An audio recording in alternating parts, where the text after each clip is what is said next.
Ayan na te, paano na yung mga nagsasabi ngayon ng hindi na sila maniniwala sa love kapag nag-break yung Katniel? Nag-break na ngayon te. Isa pa naman ako sa mga nagsasabi na kapag nag-break yung Katniel mga te, hindi na ako maniniwala sa love. Pero kailangan kong maniwala te kasi may jowa ako ngayon putang. Ano ba yan? Maniniwala ako tsaka iba-iba naman yung breed ng lalaki. Huy breed, ginawang aso, go.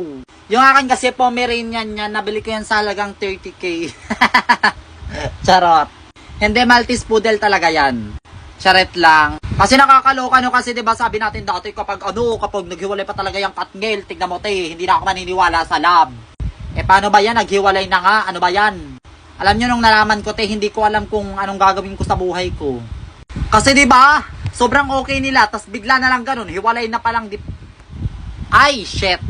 Kaya ayun, nag-overthink na naman ako. Kaya pagdadasal na lang natin gabi-gabi,